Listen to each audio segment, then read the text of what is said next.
췌장을 도와주는 단계가 필요한 상태인지, 인슐린을 외부에서 공급해 줘야 되는 단계가 필요한 상태인지 주치의 선생님하고 점검을 받아야 되겠죠. 그래서 완치 개념이라기보다는 평생 이제 가지고 가면서 혈당을 정상으로 유지하려고 하는 그런 과정을 의료진과늘 함께 가져가야 되는 생활의 동반자, 그렇게 생각하시는 게 좋을 것 같습니다.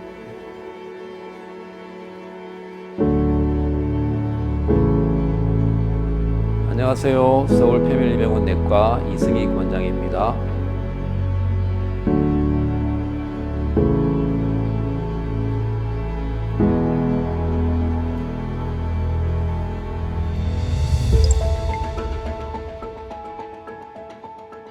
공복 혈당, 8시간 이상 공복 혈당이 126 이상일 때 당뇨, 다갈 뭐 이런 증상이 있으면서 아무 때나 검사했을 때 200 이상 측정이 되거나 그 외에는 뭐 75g의 이제 포도당 부하 테스트에 200 이상 나오거나 하면 우리가 당뇨병으로 진단을 하죠.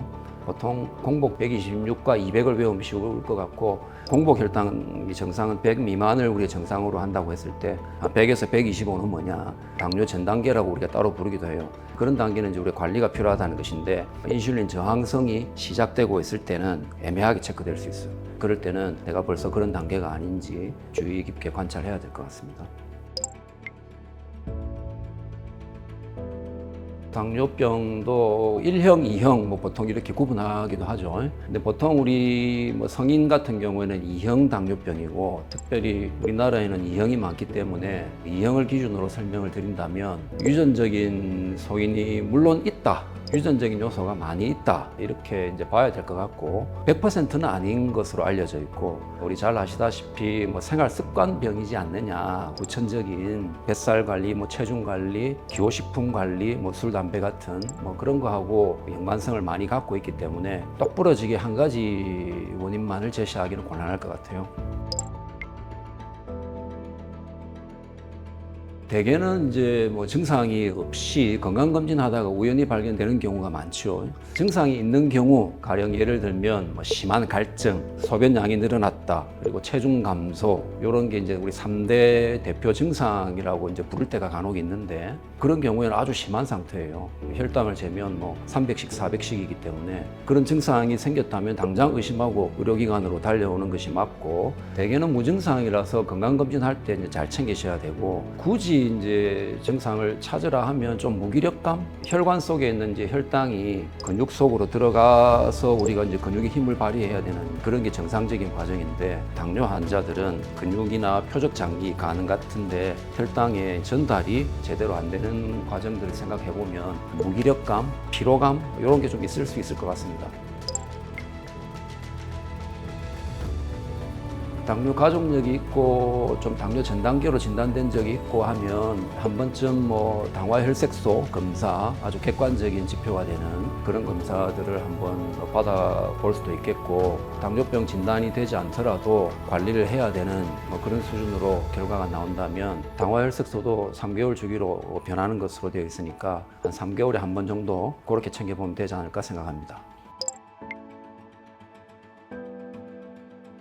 당뇨병을 진단하고 높은 혈당을 관리하는 목표는, 최종 목표는 결국은 당뇨병을 일으킬 수 있는 합병증을 이제 예방하려고 하는 게 우리의 목표가 되겠죠. 그래서 당뇨병 합병증은 뭐 여러 가지 병명으로 뭐 알려져 있긴 하지만, 크게는 이제 혈관에서 일으키는 합병증, 둘째는 신경계에 일으키는 합병증, 이렇게 생각하시면 쉬울 것 같아요. 머리부터 발끝까지 다 가지고 있는 게 혈관이니까, 뇌혈관에 문제를 일으키면 뇌혈관 합병증, 뭐 뇌출혈이나 중풍 같은 것이 될 수 있겠고, 망막혈관에 문제를 일으키면 뭐 시력 저하 문제가 있을 수 있겠고, 심혈관에 문제를 일으키면 우리 잘 아시다시피 협심증, 심근경색증, 콩팥혈관에 문제를 일으키면 만성심부전, 우리 투석하기도 하는 그런 질환들이 병명은 여러 가지지만 결국은 혈관 문제다. 그리고 이제 신경계의 문제는 우리 당뇨발로 잘 알려져 있죠. 말초신경에 문제를 일으켜서 감각 저하를 일으킨다든지 이상 감각을 일으킨다든지, 그래서 감각 저하로 인해서 생길 수 있는 발해 합병증, 그리고 당뇨병이 있음으로 인해서 부수적으로 그 순간순간에 생길 수 있는 문제들은 이제 면역 저하 관련해 가지고 감염병에 쉽게 노출된다든지, 최근에는 이제 코로나 이슈도 있었듯이 당뇨 환자들이 고위험 인자로 분류되는 것처럼 그렇게 면역 저하하고 관련된 문제들, 그런 것들을 우리가 컨트롤해야 될 것으로 생각합니다.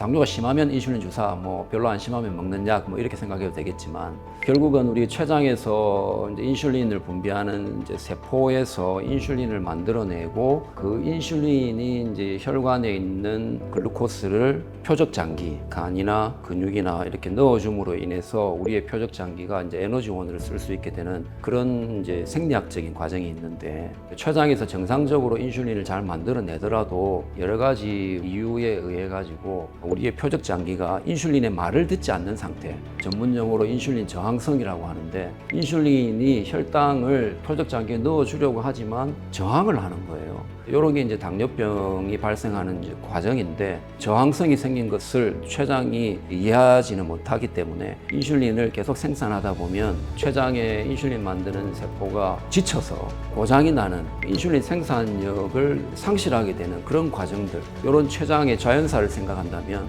당뇨병 초기에는 인슐린 저항성을 극복해 줄 수 있는 이제 경구 약들을 쓸 수도 있을 것 같고, 그리고 인슐린을 생산해내지 못하는 과정에 이르게 되면 외부에서 인슐린 주사가 필요한 그런 단계가 있겠죠. 췌장을 도와주는 단계가 필요한 상태인지, 인슐린을 외부에서 공급해 줘야 되는 단계가 필요한 상태인지 주치의 선생님하고 점검을 받아야 되겠죠. 그래서 완치 개념이라기보다는 평생 이제 가지고 가면서 혈당을 정상으로 유지하려고 하는 그런 과정을 의료진과 늘 함께 가져가야 되는 생활의 동반자, 그렇게 생각하시는 게 좋을 것 같습니다.